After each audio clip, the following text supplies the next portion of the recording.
Amplitude अगर किसी complex number का 0 है तो वो कॉम्प्लेक्स नंबर प्योरली रियल है, और कॉम्प्लेक्स नंबर अगर प्योरली रियल हो, अरे बाबू भांग का नशा ना उतरा है? आप, मैं इधर पढ़ा रहा हूं, आप अपना मुंह इधर करके कैसी हरकतें कर रहे हो? ध्यान दोगे? पक्का? वादा करो, वादा करो, वादा कि सर मैं आपकी पूरी क्लास पे पूरा पूरा ध्यान देने वाला हूं आज।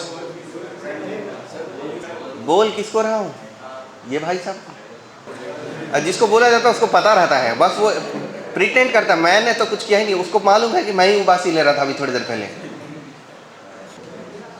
चलिए, आपका वचन भंग होते ही आपको पाप लगेगा। बाबू इधर ध्यान से देखो, अगर किसी कॉम्प्लेक्स नंबर का एम्पलीट्यूड 0 है तो वो प्योरली रियल नंबर हो जाता है, और प्योरली रियल नंबर अगर मान लो कोई नंबर आर नाम का है तो उसका कंजुगेट भी आर ही होता है। प्योरली रियल नंबर की विशेषता है ये कि कंजुगेट करने पर कोई फर्क नहीं पड़ता। चलो आज का मुद्दा जो है अपना equation of a straight line, ये लास्ट टॉपिक है, वो शुरू करते हैं। Equation of a straight line in complex number या complex plane, Argand plane, Gaussian plane, imaginary plane, इस पर। तो सबसे पहले एक शानदार सा टेक्निक बता देता हूँ, जो टेक्निक बहुत बार यूज होता है, फिर आते हैं कंसेप्ट पर। तो एक बता देता हूँ तरीका, ठीक है? और वो ये है बाबू कि अगर कोई equation ax plus B Y plus C Z plus C equal to 0 है, जो कि कार्टेशियन प्लेन में equation of a straight line है, तो कार्टेशियन प्लेन से गॉसियन प्लेन यानी ऑर्गेन प्लेन ले जाना कोई बहुत ज़्यादा बड़ी बात नहीं है। इसके लिए मैंने एक टेक्निक बताया था कि हम x को ऐसे मान सकते हैं z प्लस जेड बार बाय 2, क्योंकि z अगर x प्लस आईटा y है तो x z प्लस जेड बार बाय 2 होता है। ये बात हम पहले से जानते हो कि नहीं? मैं तो जानता हूँ, मैंने आपको बताया हुआ, आपको याद है या नहीं है ये आपका मैटर है। याद है? नहीं याद है? याद होना चाहिए। और y को हम बोलते हैं z माइनस जेड बार बाय 2 आयोटा। y को क्या बोलते हैं? z माइनस जेड बार बाय 2 आयोटा। और x को क्या बोलते हैं? z प्लस जेड बार बाय 2। तो अगर हमने x और y के बदले ये z और z बार वाला समीकरण, ये सब जानकारी इधर सब्स्टिट्यूट कर दिया, तो ये इक्वेशन अपने आप कन्वर्ट हो जाएगा किस पे? कॉम्प्लेक्स पे, यानी z पे। तो put these values in equation L। ये लाइन का इक्वेशन है। L इक्वेशन में अगर आपने ऐसा पुट करने का गुस्ताखी किया हुजूर, तो आपको मिलेगा a times of z plus Z bar upon 2। क्या मिलेगा बाबू? a times of z plus Z bar upon, अरे सब लोग बोलो तो, z प्लस जेड बार बाय 2। समझ गए बात? ओके। अब प्लस b टाइम्स ऑफ क्या बोलेगा होगा? बोलो बता जरा। z माइनस जेड बार बाय 2 आएगा। बहुत अच्छे। Plus equal to 0। सीधी बात यह है बाबू कि नीचे 2 आयोटा का एलसीएम कितना होता है? 2 आयोटा होगा। तो क्यों ना हम 2 आयोटा तीनों में मल्टीप्लाई कर दें, तो हमको जो L मिलेगा वो ऐसा होगा। क्या मिलेगा? a iota times of z plus Z bar बरोबर, plus b times of z minus Z bar, plus c plus 2c iota is equal to 0। देखो z कॉमन ले लिया तो क्या मिल जाएगा? a iota plus b। कोई कंफ्यूजन इसमें है क्या? नहीं है। प्लस z बार कॉमन ले लिया तो क्या मिल जाएगा? क्या मिलेगा बाबू? a iota minus b। बहुत अच्छे। और plus 2c iota is equal to 0 बरोबर। एक काम करते हैं, इसमें आयोटा मल्टीप्लाई कर देते हैं। क्या कर दें? आयोटा मल्टीप्लाई कर देते हैं। तो आयोटा मल्टीप्लाई करने पर ये मिल जाएगा a माइनस a, इसमें आयोटा मल्टीप्लाई करेंगे तो minus a plus b iota times of z। अच्छा, आयोटा हमने मल्टीप्लाई किया, ये बात हम किसी को बता नहीं रहे, पढ़ने वाले की बुद्धि पे बात छोड़ देते हैं कि रीडर ये बात समझ पाएगा क्या कि आयोटा मल्टीप्लाई हुआ है। और अगर रीडर समझ गया तो अच्छी बात है, नहीं समझा तो वो का है, बुड़बक है। तब फिर वो आराम से कुछ और करना चाहिए, गुपचुप वगैरह बेचना चाहिए, बढ़िया स्कोप वाला धंधा है, लड़कियां भी आती है, उसके पीछे लड़के भी आते हैं। माइनस ए प्लस बी आयोटा जेड, ठीक है। अब इसमें आयोटा मल्टीप्लाई कर देंगे तो कितना हो जाएगा ये, बोलो बोलो बोलो बोलो, माइनस ए आयोटा, मन नहीं, ये माइनस ए माइनस बी आयोटा हो जाएगा टाइम्स ऑफ जेड बार। अब प्लस की minus, minus 2c equal to 0। ध्यान से देखो तो ये कॉम्प्लेक्स नंबर का कंजुगेट है क्या, ये कॉम्प्लेक्स नंबर है क्या? अगर मैं मान लेता हूं कि ये अपना लेट, इसका नाम मैंने कैपिटल ए रख दिया, तो क्या ये ए बार हो जाएगा? क्या ये equation A bar times of Z हो गया? प्लस ये इक्वेशन क्या बन जाएगा, A times of Z bar minus 2c equal to 0। अब हम इस माइनस 2c को कुछ बोल देते हैं, इस माइनस 2c को b बोल देते हैं, तो प्लस b इक्वल टू 0। ये हो गया इक्वेशन ऑफ स्ट्रेट लाइन। कोई कंफ्यूजन किसी को? कोई बड़ी बात पढ़ाया मैंने? नहीं, ये एक तरीका है इक्वेशन ऑफ स्ट्रेट लाइन प्राप्त करने का। इस तरीके में a क्या है बाबू, a किसको माना गया है, माइनस ए माइनस बी आयोटा को, और b किसको माना गया है, माइनस 2c को b माना गया। ये एक तरीका है इक्वेशन ऑफ स्ट्रेट लाइन निकालने का, यानी कॉम्प्लेक्स प्लेन पे ले जाने का। पर ये तरीका सबसे अच्छा तो है, और इसके अलावा भी एक और मेथड है जो हमको सीखना चाहिए। यह है अच्छी चीज़ है, पर इस सेम कंसेप्ट को दूसरे तरीके से सीखना चाहिए, तभी हम बहुत सारे प्रकार के क्वेश्चन क्रैक कर सकते हैं। वो तरीका डेफिनेटली इससे थोड़ा मुश्किल है, तो चालू करते हैं। सेम टॉपिक दोबारा पढ़ते हैं। Equation of line in complex plane.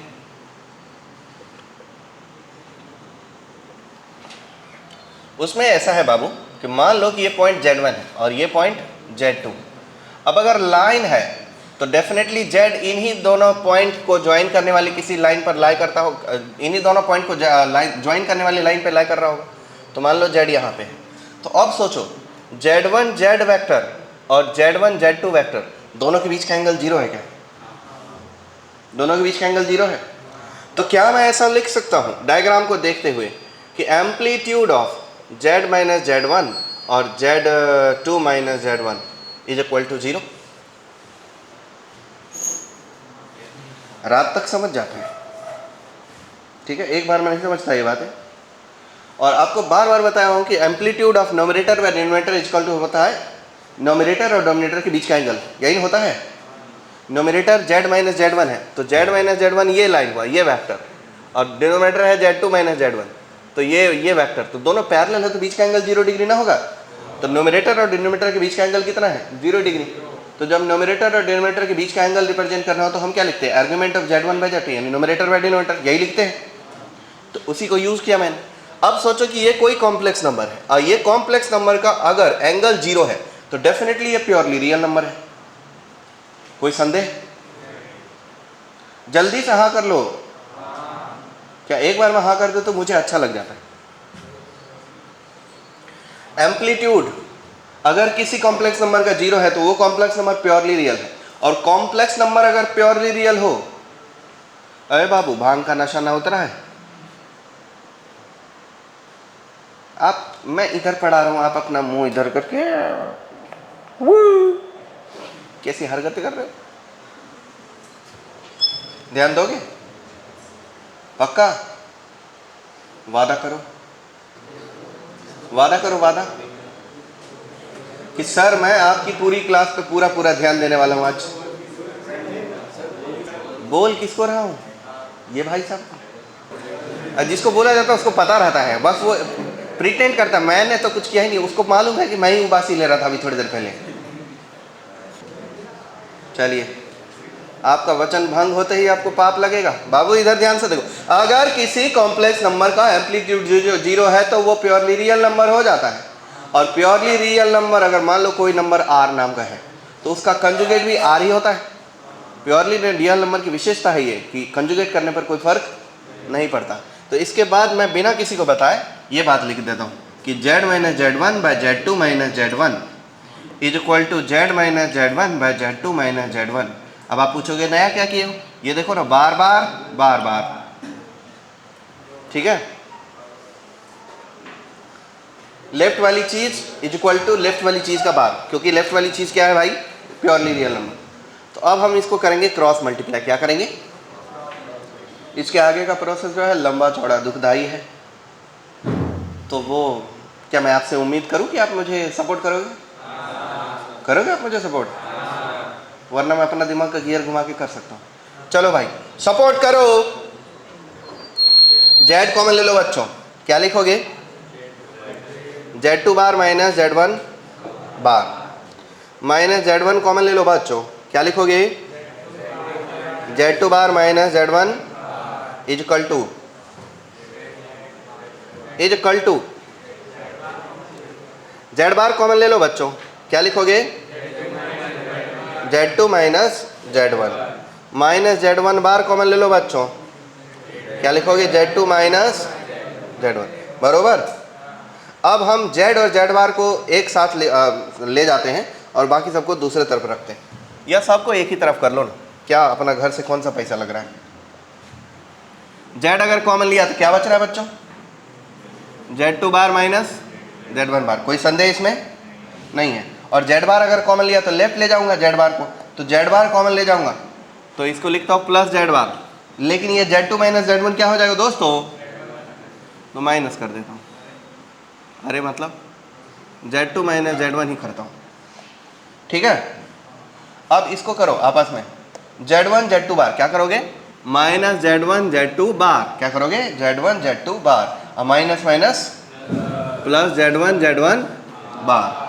अब राइट वाली जो चीज़ बची है वो क्या बची, ये बची है माइनस Z1 बार Z2, तो minus Z1 bar Z2 left जाएगा तो क्या बनेगा, प्लस Z1 बार Z2, और ये माइनस माइनस प्लस Z1 बार Z1, तो वो लेफ्ट जाएगा तो क्या बचेगा, minus Z1 Z1 bar is equal to 0।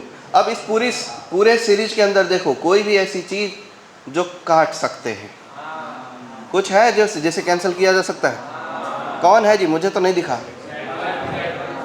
कौन है जिसे काट सकते हैं, हाँ ये दोनों कट गया, ठीक है। तो ये दोनों जब कट गया तो बचा क्या, बचा है Z2 bar minus Z1 bar times of Z plus Z बार बाद में, प्लस एक काम करते हैं Z1 माइनस Z2 Z बार, ऐसा कर देते हैं, कर दे क्या, भर दे झोली मेरी या मोहम्मद दर से तेरे न जाऊंगा खाली, Z1 Z2 बार बरोबर इक्वल टू 0। यही है इक्वेशन ऑफ स्ट्रेट लाइन, पर ये देखने में बहुत खतरनाक लग रहा है, इसीलिए हम इसमें कर देंगे आयोटा मल्टीप्लाई। क्या कर देंगे, क्या करेंगे, आयोटा मल्टीप्लाई।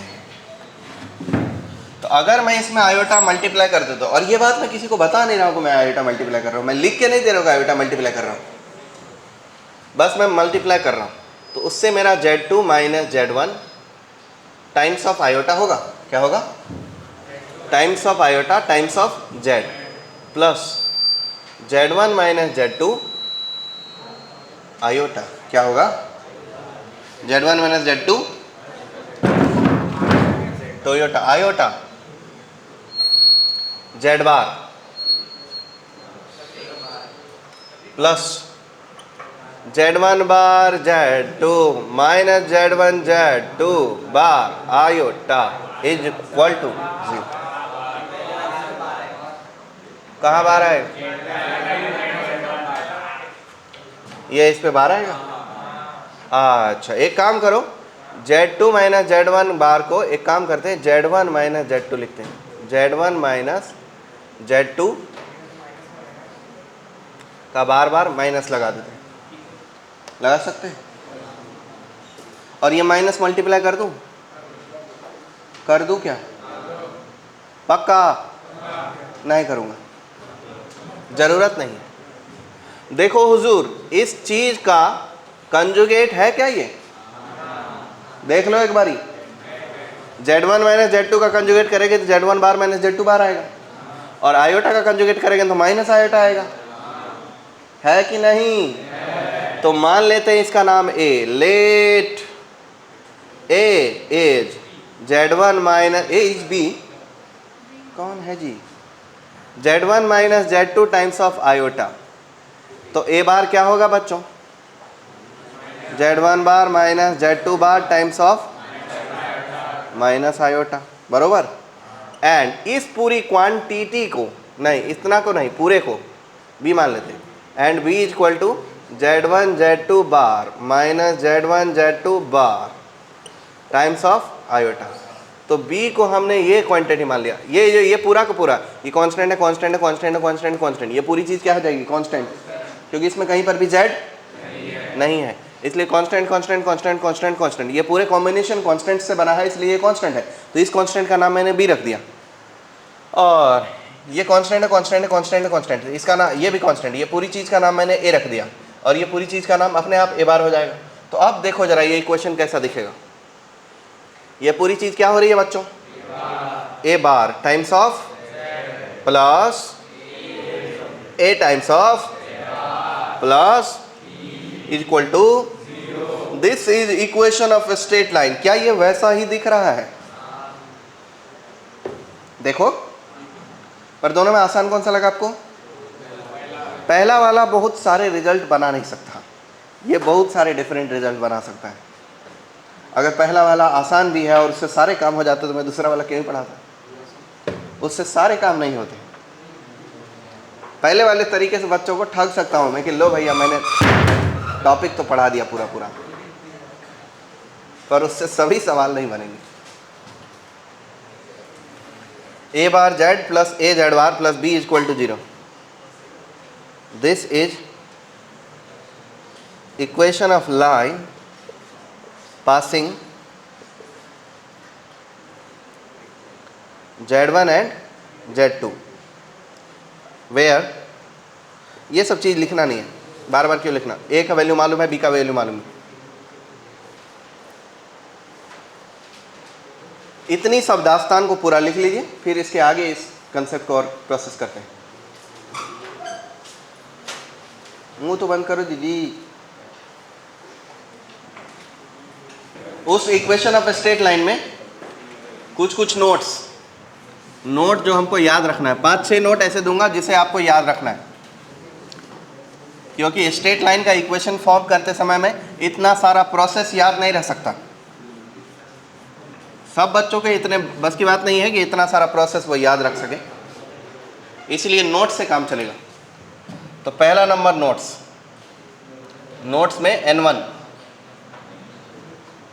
याद रखना, equation of line passing 2 points Z1 and Z2 is A bar Z plus A Z bar plus B is equal to 0, where A is equal to, A क्या होता है बाबू? बोल के बताओ, देख के बताओ क्या लिखा है? Z1 minus Z2 into bracket iota, वाह। और B क्या होता है बच्चों? Iota times of Z1 Z2 bar minus, बोल के बताओ कितना है? Z1 Z2 बार, ठीक है, यही है। अब हमको देखना है इसका नोट नंबर 2, लेकिन नोट नंबर 2 के लिए हमको स्लोप ऑफ लाइन चाहिए। तो अब एक काम करो, इस इक्वेशन में स्लोप डिफाइन करने के लिए पुट कर देते हैं। मान लो ये तो लाइन का इक्वेशन हो गया, इसका नाम L रख लिया मैंने। तो स्लोप डिफाइन करने के लिए ये लिखते हैं, slope of line, slope of L। L क्या है sir? A bar Z plus A Z bar plus B is equal to 0। इसका भी नोट अलग से लिखेंगे वहां। पुट कर दो Z के बदले x plus iota y slope के लिए। तो L इक्वेशन आपका ऐसा बन जाएगा, कैसा बन जाएगा? A bar times of X plus iota Y plus A times of Z bar मतलब X minus iota Y plus B is equal to 0। अब x का कॉफिशिएंट क्या क्या है दोस्तों बताओ? x का कॉफिशिएंट है a बार प्लस a। अब y का कॉफिशिएंट क्या क्या है दोस्तों बताओ? a bar y minus a y plus B is equal to 0। Slope होता क्या है? स्लोप होता है negative of coefficient of x upon coefficient of y। ये बात पढ़े हो स्ट्रेट लाइन चैप्टर में? ax plus B Y plus C equal to 0 का स्लोप क्या होता है? Minus a by B. तो माइनस ए बाई बी का मतलब है negative of coefficient of x upon coefficient of y। तो सेम यही चीज करेंगे, negative of coefficient of x। Coefficient of x क्या है बच्चों? a प्लस ए बार और divided bye coefficient of y। Coefficient of y क्या है बच्चों? आयोटा कॉमन ले लेते हैं, क्या लिखेंगे? ए बार माइनस ए। एक काम करते हैं, ए बार माइनस ए को ए माइनस ए बार का नेगेटिव लिखते हैं और नेगेटिव लिखने से नेगेटिव नेगेटिव कैंसिल हो जाएगा। तो स्लोप किसके इक्वल आ रहा है बाबू? a plus A bar. A plus A bar क्या होता है? 2 times of real part of a और divided by iota times of a minus A bar क्या होता है? 2 times of imaginary part of 2 iota times of imaginary part of a minus A bar यही होता है। a माइनस ए बार होता है 2 iota times of imaginary part of a। इससे हम इस 2 और 2 को काट देंगे और ये आयोटा आयोटा मिला के -1 बनाएगा। तो हमारा स्लोप का जो वैल्यू है वो आया negative of real part of a upon imaginary part of a। ठीक है सर, कोई कंफ्यूजन? वो आपस में हंस रहा है। सर कभी तो ध्यान दे दो पढ़ाई पे, क्या पढ़ने बैठे ना इधर? वाटर पार्क में थोड़े ना है कि कुछ भी करने लग जाएंगे। पढ़ने आए हो, थोड़ा पढ़ लिख के घर चले जाओ, पढ़े लिखे बच्चे बन जाओगे। नहीं तो आने वाले टाइम पे जॉब भी नहीं मिलेगा बाबू। बिजनेस करना तो और ज़्यादा मुश्किल होने वाला है। पहले कम पढ़े लिखे लोग से व्यापार हो जाता था, अब नहीं होगा। आने वाले टाइम पे कम पढ़े लिखे लोगों के बस की बात सिर्फ पंचर लगाना है। क्या पता वो भी ना, मतलब वो भी रोबोट लगाने लग जाएगा। पंचर लगाने के लिए भी जॉब ना बचेगा। पंचर लगाना कोई बड़ी बात तो है नहीं, कोई स्किल वाला काम तो है नहीं। कभी चर्चा करेंगे आने वाले फ्यूचर पर, फिर आपको समझेगा कि जैसे हमारे मम्मी पापा आसानी से ज़िंदगी जी लिए, हम ना जी पाएंगे। N2 देख लेना भाई, slope of line A bar Z. अरे शांति रखो, शांति। मार दूंगा मैं, बाद में कहना मार दिया। A bar Z plus A Z bar plus B is equal to 0 is क्या होता है sir? Negative of real part of A upon imaginary part of ए।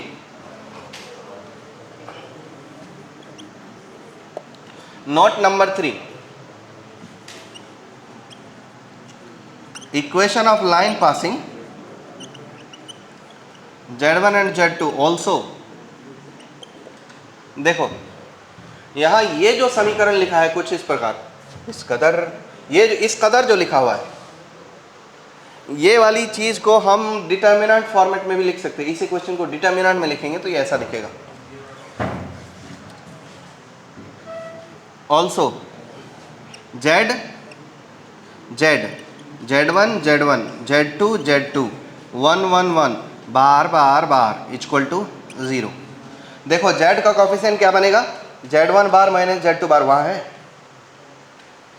देख लो, है कि नहीं? अच्छा, Z बार का कॉफिशिएंट क्या बनेगा? Z1 माइनस Z2 है कि नहीं? अच्छा, उसके बाद क्या बनेगा? Z1 Z2 bar minus Z2 Z1 बार, है वहाँ? तो उस इक्वेशन को ऐसे भी लिख सकते हैं। तो ये भी तरीका एक हो गया इक्वेशन को लिखने का।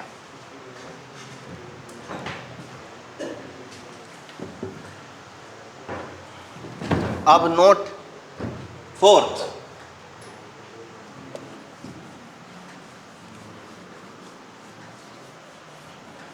ये तो लिख के हो गया आपका।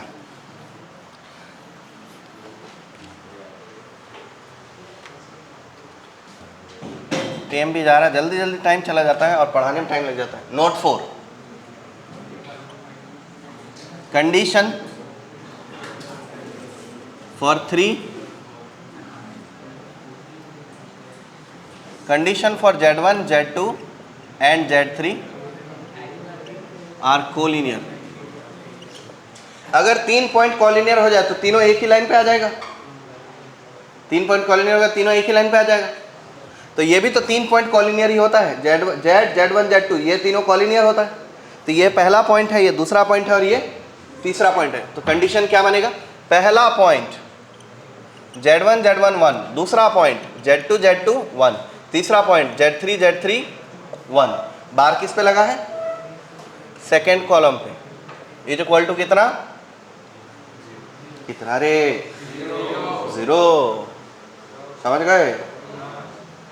तो Z, ये कंडीशन हो गया 3 पॉइंट के कोलिनियर हो जाने के लिए।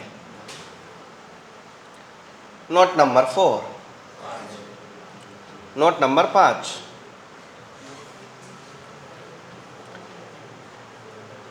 Equation of line parallel to a bar z bar plus b is equal to 0। अब कोई लाइन अगर पैरेलल हो तो स्लोप के साथ कोई छेड़छाड़ नहीं होगा, मतलब a के साथ कोई चेंज नहीं होगा।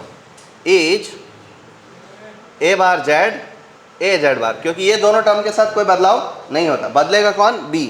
तो b के बदले क्या डाल देते? Lambda iota. b भी किसी न किसी कॉम्प्लेक्स नंबर का आयोटा टाइम्स है। देखो b किसके इक्वल है? ये वाले कॉम्प्लेक्स नंबर का आयोटा टाइम्स है, तो इसका मैंने नाम रख दिया लेम्डा। कोई यही हो जरूरी नहीं है, कोई तीसरा भी हो सकता है, तो लेम्डा आयोटा कर दिया। इसी प्रकार note 6, equation of line perpendicular to a bar z bar plus b is equal to 0। आपको पता है कि अगर किसी लाइन के परपेंडिकुलर लाइन लिखना हो तो हम क्या करते हैं? x और y का कॉफिशिएंट को इंटरचेंज करके किसी एक का साइन बदल देते हैं, यही होता है। ax plus B Y plus C equal to 0 का परपेंडिकुलर लाइन क्या है? bx minus a y plus lambda equal to 0, यही है ना? ओके, तो ये कैसा होगा? ये कॉफिशिएंट इसको दे दो, ये कॉफिशिएंट इसको दे दो, तो बोलो क्या बनेगा? az। क्या बनेगा? az। और इधर a बार z बार। अब किसी एक का साइन बदलना है तो इसी का साइन बदल देते हैं, और b के बदले लेमडा आयोटा इक्वल टू 0। ठीक है, ये सब प्रॉपर्टी बहुत ऑब्वियस है 6 के 6, जो कि आप आसानी से याद रख सकते हो अगर आपके पास दिमाग है तो। मतलब रखने के लिए इधर जगह है तो ये रख सकते हो। नोट नंबर 7, ये नोट नंबर 7 ऑब्वियस नहीं दिखता है पर है तो सही, और इसको प्रूव भी करेंगे आगे कि अगर Z1, Z2, Z3 are vertices of equilateral triangle, then इसकी एक प्रॉपर्टी होती बड़ी अच्छी, Z1 स्क्वायर करो, Z2 स्क्वायर करो, Z3 स्क्वायर करो, इक्वल टू Z1 Z2 कर दो, Z2 Z3 कर दो, और Z3 Z1। ये कंडीशन सेटिस्फाई करेगा। और ये कंडीशन आपको याद तो रह सकता है, पर समझने के लिए ज़्यादा मेहनत नहीं करनी है, थोड़ी देर इंतज़ार करना है, कुछ देर बाद समझा देंगे।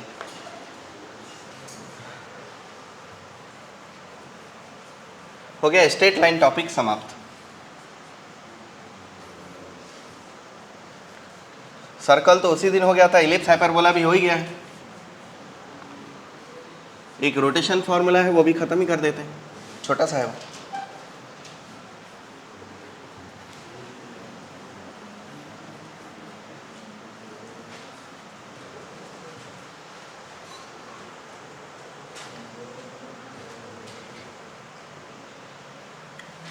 हाँ, question,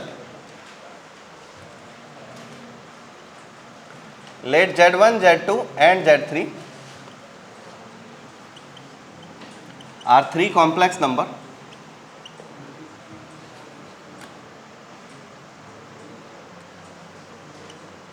two Z1 minus 9 Z3 plus 7 Z2 equal to 0, then Z1 1, Z2 1, Z3 1 का डिटर्मिनेंट वैल्यू कितना? यह है बड़ा सवाल। कौन करेगा? मैं या मेरे प्यारे बच्चे?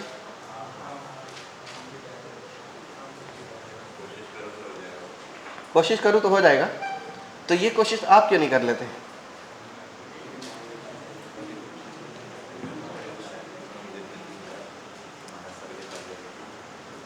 चलो फिर सबके तरफ से मैं इस क्वेश्चन को सॉल्व कर देता हूं। आपने मेरा 3-4 मिनट खराब कर दिया। देखो बच्चों सुनो, दिया है कि Z1 Z2 Z3 तीन ऐसे कॉम्प्लेक्स नंबर है जो इस समीकरण को सेटिस्फाई कर रहा है। 2Z1 - 9Z3 + 7Z2 = 0। तो फिर ये डिटर्मिनेंट का वैल्यू क्या होता है? तो हम इस इक्वेशन को एक बार यहाँ से पिक करते हैं और उसको लिखते वापस से 2Z1 + 7Z2 = 9Z3। इसमें कोई बुराई है क्या? है तो बोलना। ये 9 को यहाँ से गायब करके इसके नीचे लगा देते हैं। 2Z1 + 7Z2 / 2 + 7, कोई बुराई है क्या? इससे ये पता चलता है कि Z3 Z1 और Z2 को इंटरनली डिवाइड कर रहा है इन 2:7 के रेशियो में। सेक्शन फॉर्मूला है ये, दिमाग में पता तो है पर सही समय पे क्लिक नहीं हुआ। क्लियर है ये बात? क्लियरली Z3 डिवाइड्स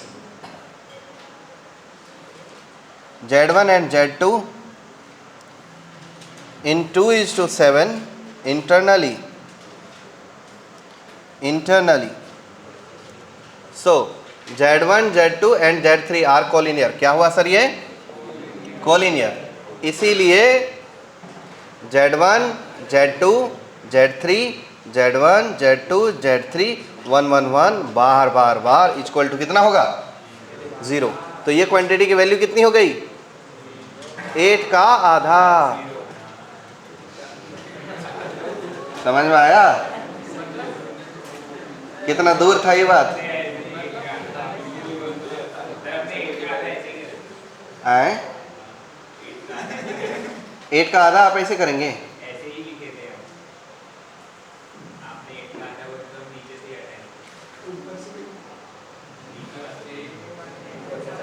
हटाए। ये हो गया आंसर 0।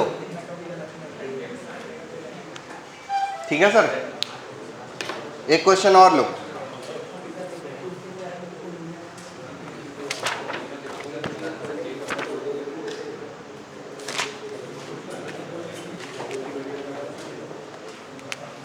क्वेश्चन याद देता हूं। Find locus of Z if Zi and Iz, if Z iota and iota Z are collinear। ये वाला क्वेश्चन लो जी सर। अगर Z iota and iota Z ये तीनों ही कोलिनियर है तो Z कहाँ है? Z आयोटा Z, Z बार आयोटा बार माइनस आयोटा Z बार और 1 1 1 = 0।